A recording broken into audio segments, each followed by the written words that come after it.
So in 2020, the median cost of a starter home in America was said to be about $215,000. If the bank requires 8% down and 2 points at closing for a 30-year fixed-rate mortgage at 4.16%, we need to 1. Find the value of the down payment, 2. Find the amount of the mortgage, 3. Find out how much of this will be paid for the points at closing, that is, how much those will cost us.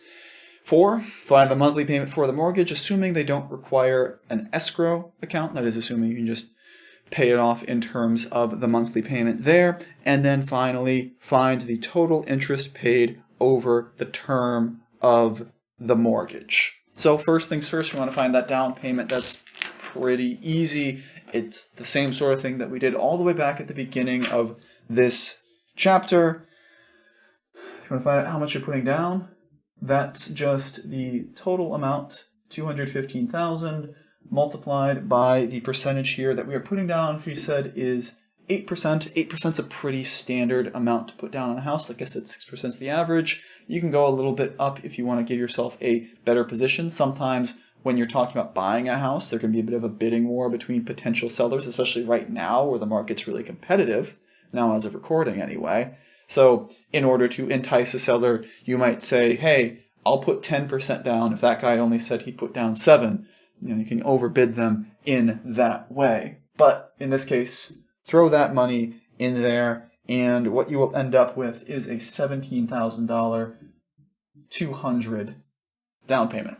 A lot more manageable upfront. Still very expensive because remember, we're looking at quite a house here, although certainly not a $3 million house. But hey, it's still a chunk of change. Then from there, if we want to talk about the amount of the mortgage, so I'll just write that as AMT. That's going to be the total, $215,000 minus the amount paid down, $17,200, which would give us a value of $197. That's a $7,800. And for our 2 points, we talk about the 2 points in terms of the value of the mortgage, not the total value of the house, not the 215, but the amount that the bank is handling, the 197, close to 198, but well, the bank cares about that $200, so we're going to care about it too, even though I was a little bit hand-wavy. For the points, we're going to take the value of the mortgage, which that 1's hiding in there, but there is a 1 there, $197,800, and multiply that by 0.02, because remember, a point is a single percentage on the mortgage value. Here we're taking 2 of them. We're treating these as origination points rather than discount points. They're our fee. They're our transaction fee, as it were. And it is quite a transaction fee in this case, as 2 points on that would end up being $3,000. That's 3. It's not so good. $956. Almost $4,000 as your commission, and that's a job.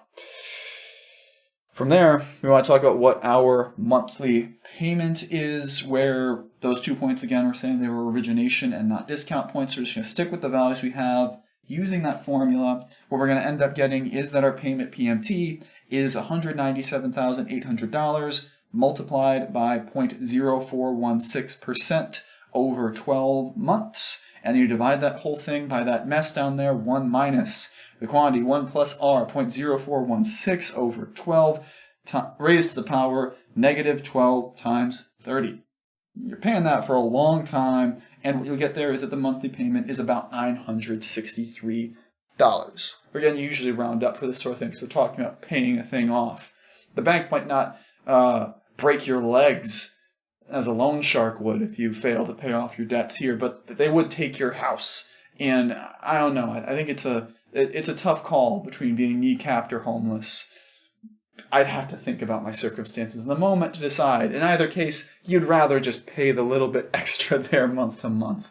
But that's the value we'd get there. Where if you want to know how much is being paid for over the course of those payments, that is how much you're actually putting in, you'd have that $963 multiplied by the 12 for 1 per month, multiplied by 30 for the 30 years of the mortgage, which ends up saying that you will pay $346,000 $346,680. I don't know why I keep wanting to say and 680. It's a weird habit. That comma feels like it should be a period, but the point is that's a lot more money than the original amount.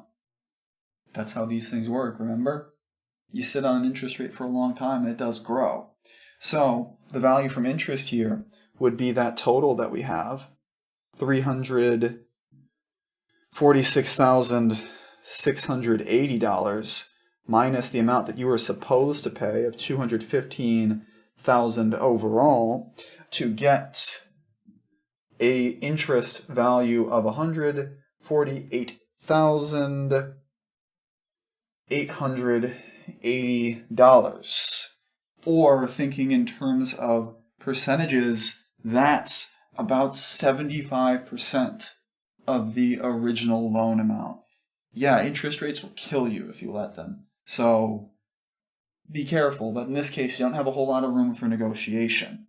Where, for the record, in 2020, the average credit score for a college student, for someone like you guys, was about 630. And the value I got there for the interest rate, that 0.0416, is something based on a FICO calculator that I found online that suggested for this type of loan amount, you'd get that type of interest rate typically. We'll talk more about credit scores later, but for now understand that if you put more points in there, or if you had better credit, you might have been able to get a less horrendous looking interest rate. But that stuff is the sort of thing we'll see at the end of the chapter.